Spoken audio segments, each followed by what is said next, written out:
Welcome to Choice Classic Radio. Like us on Facebook, subscribe to us on YouTube, and help keep this show alive by donating at choiceclassicradio.com.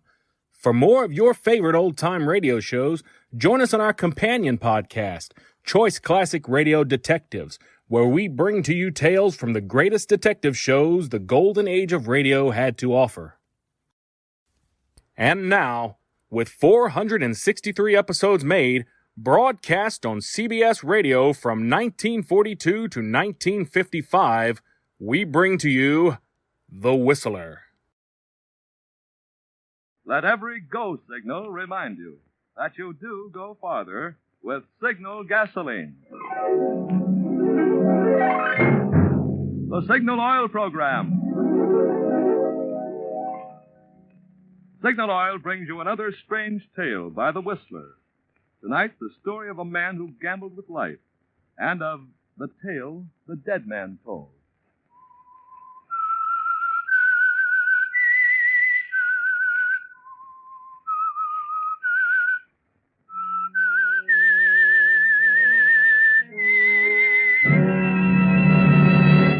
I am the Whistler, and I know many things, for I walk by night. I know many strange tales, many secrets hidden in the hearts of men and women who have stepped into the shadows. Yes, I know the nameless terrors of which they dare not speak. Before the Whistler brings you tonight's story, I want to pass along to you a few of the enthusiastic comments coming in from men in uniform to whom Signal Oil Company has been sending thousands of the exciting battleship games called Salvo, S-A-L-V-O. Lieutenant Commander Hartung, commanding the USS Bladen, writes, Signal's generous gift of salvo games is of inestimable recreational value and will do much for the morale of this ship's personnel. And Commander A.L. Mayer of the USS Haskell writes, the crew of this vessel deeply appreciates Signal's kindness. Salvo games provide much pleasure during leisure hours. Well, friends, because of the popularity of this great game for two persons, Signal Oil Company thought you, too, would enjoy playing salvo. So, in addition to those going to the armed forces, Signal has been able to get a limited number to be given away by neighborhood Signal gasoline dealers. A salvo game is yours for the asking. But I'd suggest getting yours tomorrow, sure, because folks over here are sure to go for salvo in just as big a way as men overseas are going for the salvo games Signal Oil Company is sending them. And now, The Whistler.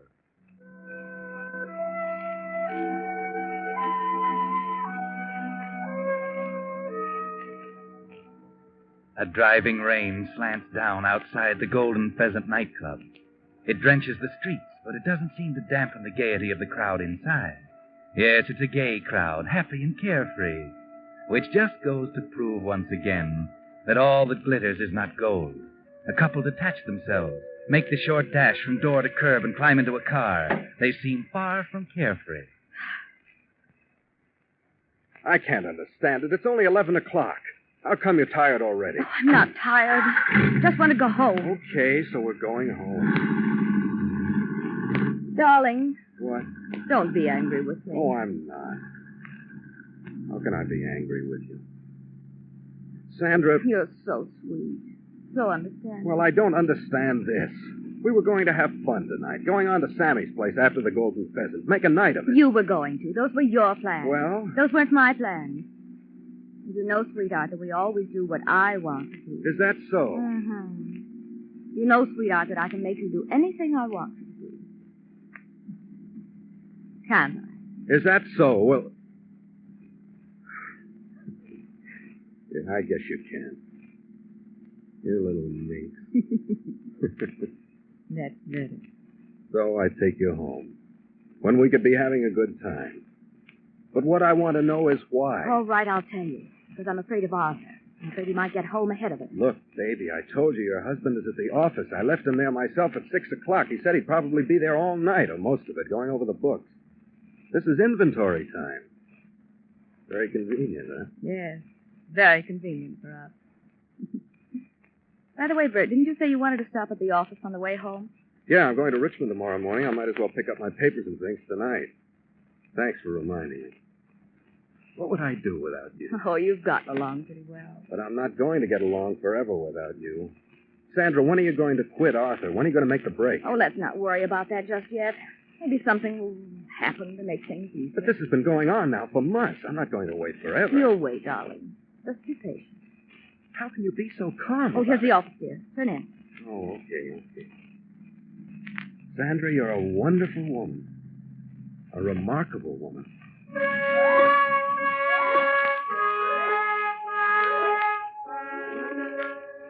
Yes, Bert Williams, Sandra's a remarkable woman. So remarkable that you're risking everything to be near her. Your friendship for Arthur, her husband. Your business partnership with him. Your reputation. None of them matter if you can just persuade Sandra to leave Arthur for you. But it's going to take a little more time, it seems. I'll just be a minute. I'm coming with you. But, Sandra... You're not going to leave me out here in the rain on this dark street alone. No, but listen, Sandra. Arthur's up there. He might hear us and come out. Oh, he won't see me, I promise you. All right, then. Come on.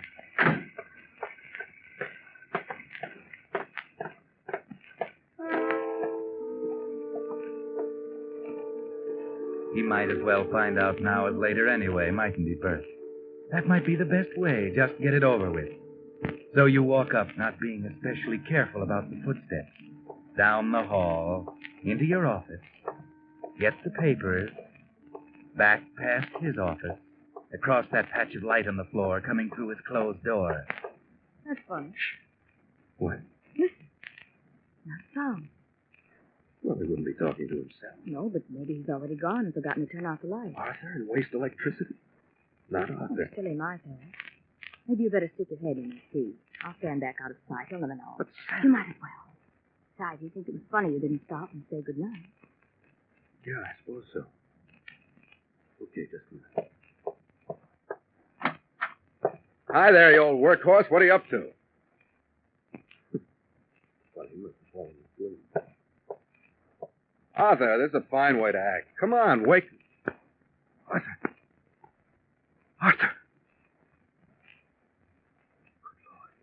Bert? Sandra, stay out of here. Matter? Something wrong? Sandra, go backstage. Something the matter with Arthur?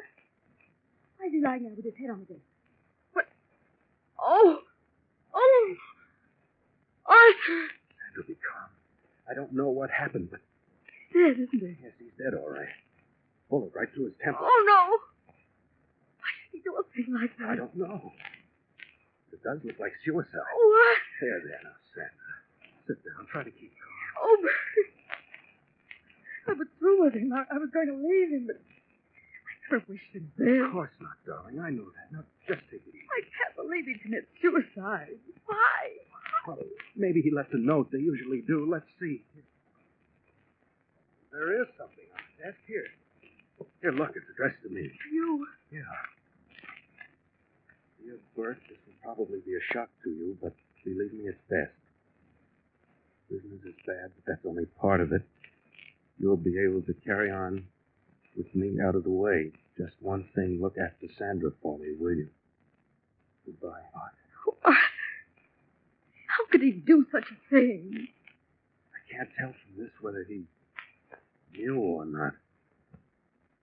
What does this mean? You'll be able to carry on with me out of the way. I don't know unless... Of course, he meant the insurance. Insurance? Yes. Didn't you two have some kind of partnership insurance? Yes, that's right, of course. We took it out when we first started in business. If one of us died, the other got $100,000. Yes, that's what he meant.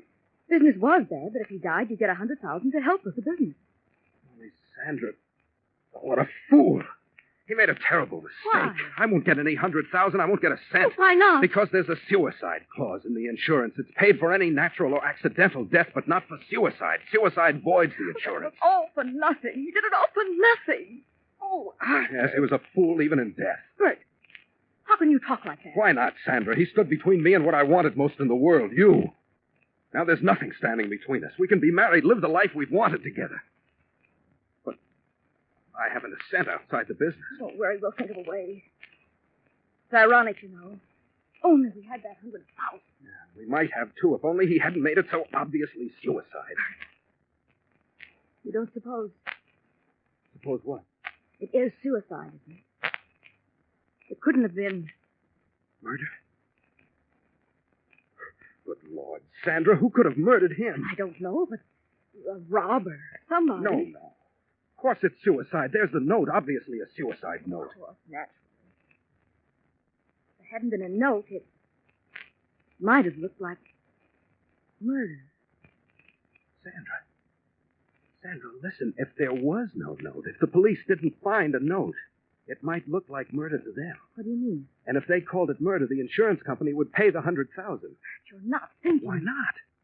What difference would it make to him? He must have intended that I get the insurance money. Well, why should I be robbed of it just because he forgot something? Bert, it's not right. Why not? It's what he wanted. We're just carrying out the wishes of the dead. It's nobody else's business. But you're forgetting if it looks like murder, then it is somebody else's business. The police. They'd have to find the murderer. Which they couldn't do. Because there is no murderer. But they might accuse even you. Me? Yes, I hadn't thought of that. A gun.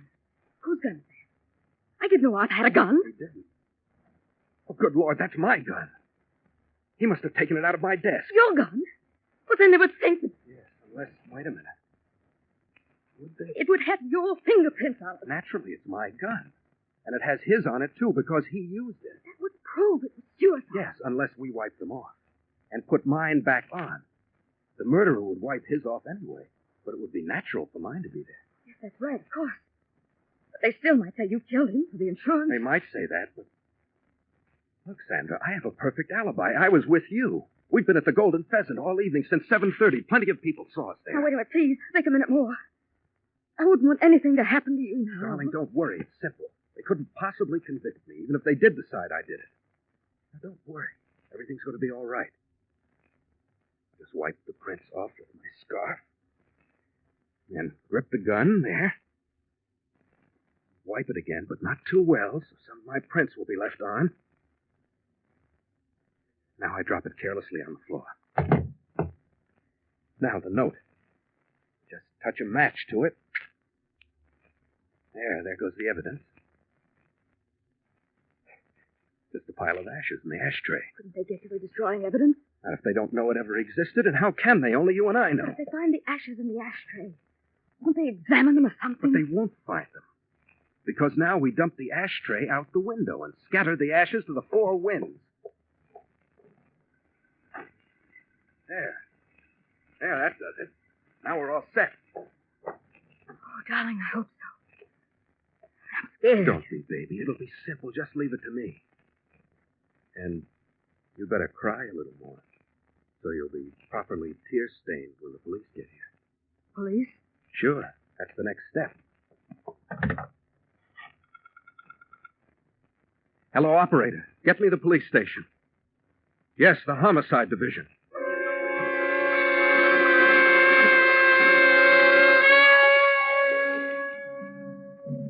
Well, Bert, you're skating on thin ice, don't you think?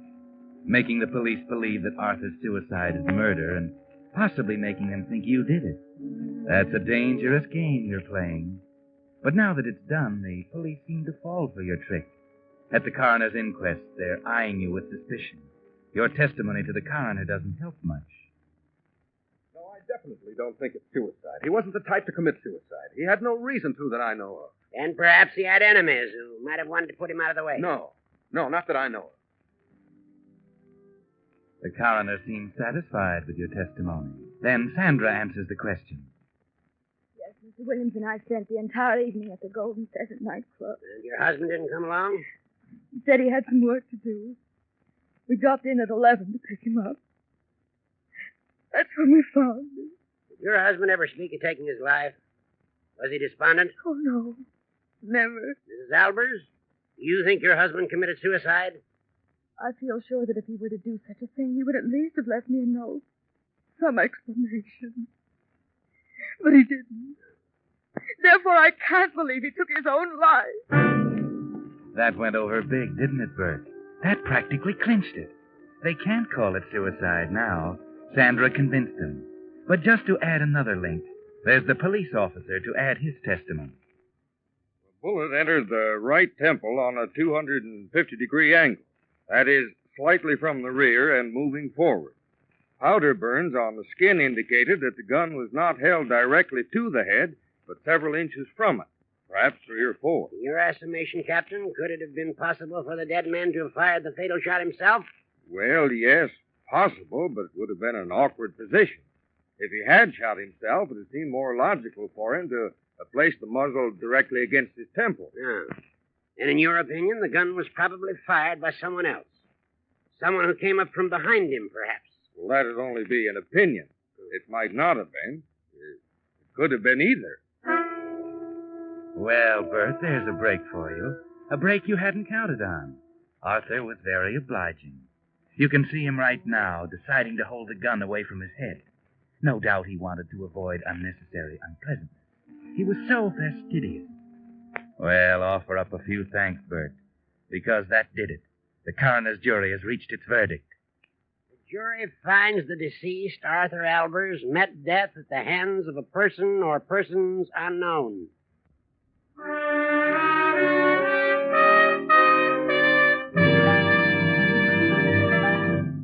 You are listening to the Signal Oil program. Let every go signal remind you that you do go farther with Signal gasoline.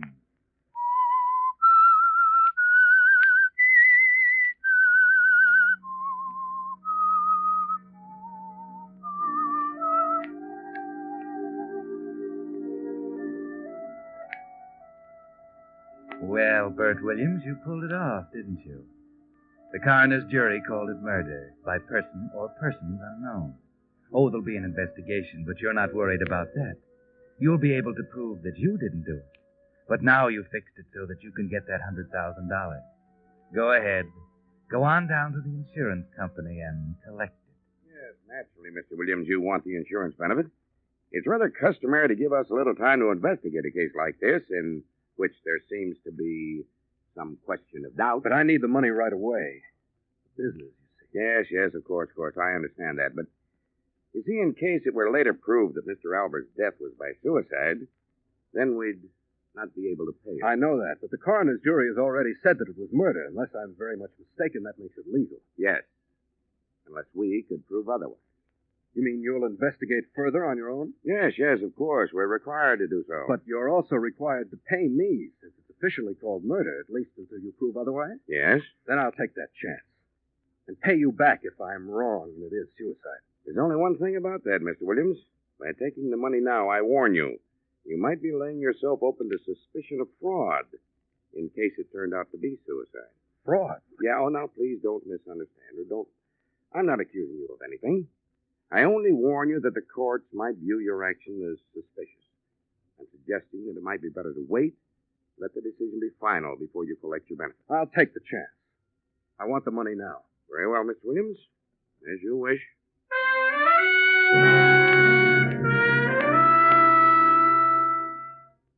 Yes, you're sure of yourself now, aren't you, Bert? Very sure. And why not?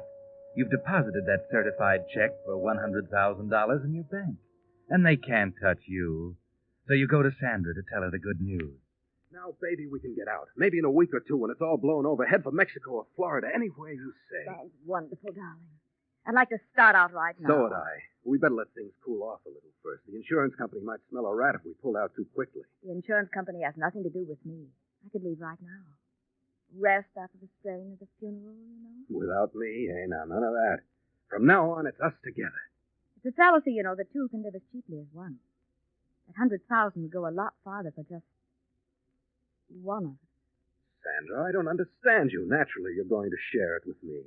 I don't care anything about the money except for what I can do for you. Oh, really, darling? Well, that's very nice. Because, you see, I've decided that I'll just take it all. So if you don't mind, you might write me a check or make out a bank draft or something. Sandra, what is this, a joke? No joke, I assure you, dear. I'm very attached to money. And the thought of that 100,000 thrills me, so I'd rather not have it piecemeal like a housewife's allowance. I want it now. But, Lord, Sandra, do you realize what you're saying? You're telling me it's the money you want, not me. You might put it that way. Are you trying to tell me that all this time I've meant no more to you than that? Oh, it's been fun, darling. Fun? Sandra, you can't mean I'm that. afraid I do, Bert, so there's not much need for any further talk. Just transfer the 100,000 to my account tomorrow morning, and we'll call everything even. Even? What fantastic notion makes you think I'd give you the money now? It's far from fantastic. I have a notion you wouldn't like for me to tell the insurance company and the police that you perpetrated a fraud. That Arthur really did commit suicide. And you destroyed the evidence. You wouldn't dare tell them. They wouldn't believe you in the first place. How could you prove it? With a little slip of paper I have. Just a note. A note from Arthur. It came registered mail the day after he died. You might call it a suicide note. No. Yes. Isn't it logical that he'd write one to his wife as well as to his business partner? I never thought of that. No, darling, you didn't, did you? But it turned out very nicely for me. Now, when you transfer the money to my account and bring me the bank book, I'll do you a favor. I'll burn this little note like you burned the other one. Okay. You win, Sandra. That's a good boy. I'll expect you then about 10 in the morning.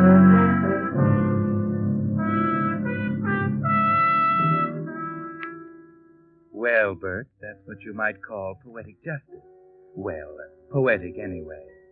You really got taken, didn't you? But there's nothing to be done about it. She has you on a spot. And so you'll have to go down, transfer that $100,000 to her account, and bring her the deposit slip. You watch her burn the note and destroy the ashes, and now you're even. Thanks, darling. Someday, Sandra, you'll pay for this. Someday you'll get what you deserve. Perhaps, who knows? But in the meantime, I'll be so comfortable. Thanks to you. Yes, she rubbed it in, didn't she, Bert? And you go back to your apartment smarting under her words. But you don't have too much time to think about it, Bert, because there's a man from the DA's office waiting for you when you get there. And he takes you downtown to talk to the boss. A couple of questions I want to ask you, Mr. Williams, just to clear up a few points. All right, anything I can do. First, a minor point. Did either you or Mrs. Albers smoke while you were in Albers' office before the police arrived? No.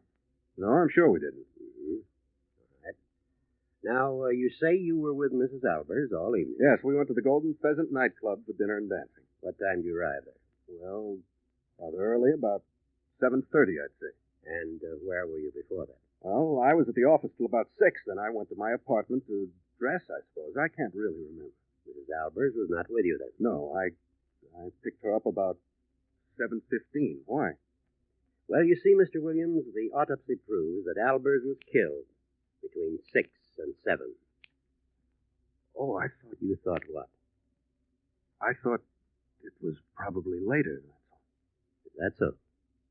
No, it was definitely between 6 and 7, or just a short time after you say you left the office. And you were not with Mrs. Albers until 7:30. An hour later. Why, no, I was at the apartment, but... Well, I'm sure I can prove that. The elevator boy would have seen me. And the maid, I have a maid. She testified that I was there. Mr. Williams, I'm not questioning where you were. You're not under suspicion for Albers' death. I'm not? No, of course not. You never were. You see, from the very beginning, we had a pretty clear line on the real murderer. What do you mean? The ashtray was the first clue. You see, it was a little strange that a man working late at night hadn't piled up an ashtray full of cigarette butts. The ashtray had been used, but there were no butts left in it. It hadn't been dumped into the wastebasket, so we got a little suspicious. We found that it had been dumped out the window. Out the window? Yes. And among the cigarette butts that we found was one especially that interested us. It was smudged with lipstick. This naturally led us to think of a woman. A woman?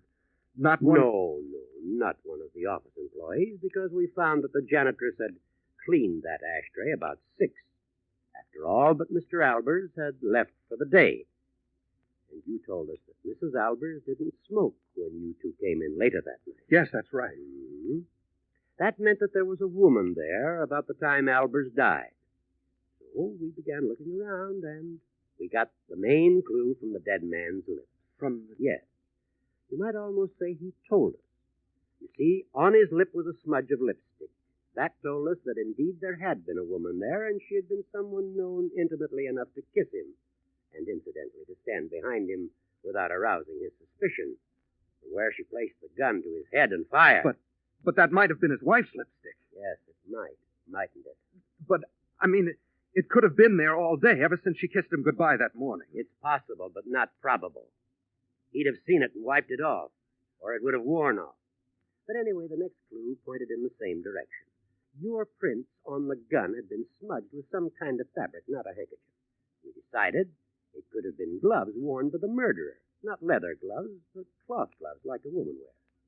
Now, what woman might know where you kept your gun, be in the habit of kissing Albers, and so on? Only one, since Albers was the kind of a man he was. His wife.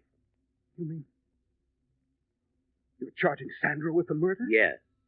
You clinched it with what you just told me. What do you mean? You told me the truth. That you didn't pick Sandra Albers up until 7:15. She slipped. She told me you picked her up shortly after 6, at exactly the time she was killing her husband. No, she didn't do it. You're making a terrible mistake. I know she didn't do it. How do you know, Mr. Williams? Because Arthur Albers committed suicide. Oh, come now, Williams. He did. There was a note, a suicide note. What happened to it? I burned it. I burned it so it would look like murder and I'd get the insurance money. Mr. Williams, I know how you feel about Mrs. Albers, and I know you're trying to protect her. But I warn you, she's not worth lying for. She's going to be prosecuted for the murder of her husband, and she's going to be convicted. Nothing you say can help her.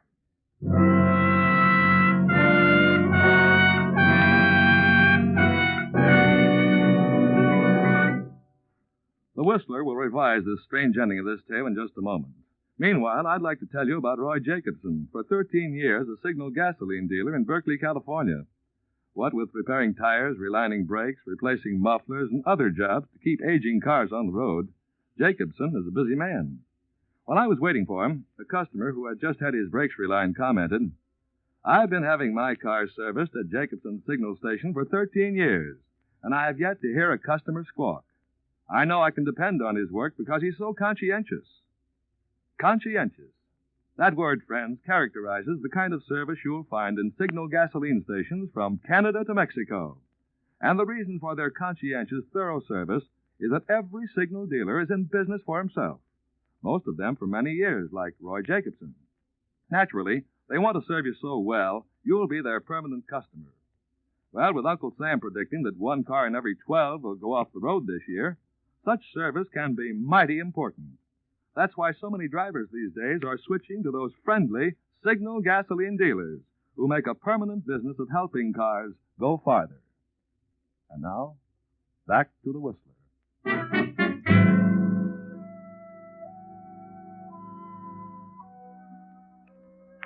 Well, the district attorney was right. He did convict Sandra Albers for the murder of her husband. All through the trial, Bert Williams kept trying to explain the clues they brought in, kept protesting Sandra's innocence, but it was no use. Nobody believed him. And when she died, something happened to him. He said he'd murdered her, that ghosts haunted him, that he heard her calling to him. His friends decided his mind had snapped and they had him put away. Too bad. No need for it at all. No. Because what Bert didn't know was that Sandra really had killed her husband. Yes, the district attorney was right. And Bert, who had started out to make it look like he had committed a murder he hadn't, ended up in a madhouse because he thought he had committed one that he hadn't. Funny, isn't it?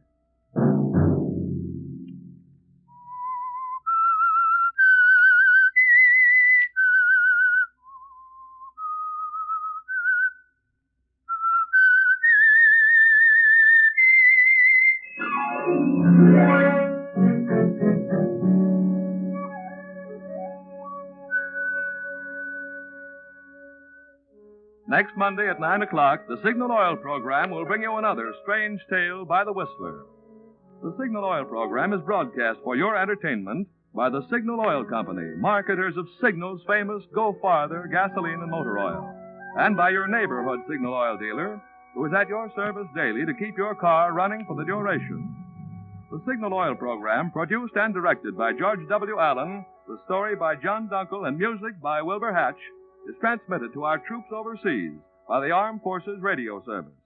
Bill Pennell speaking for your friend, the Signal Oil Company, and suggesting once again that you let every go signal remind you that you do go farther with Signal gasoline.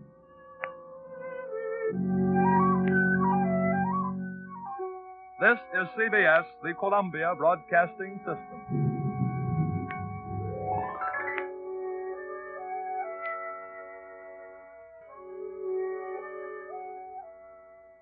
That concludes today's episode.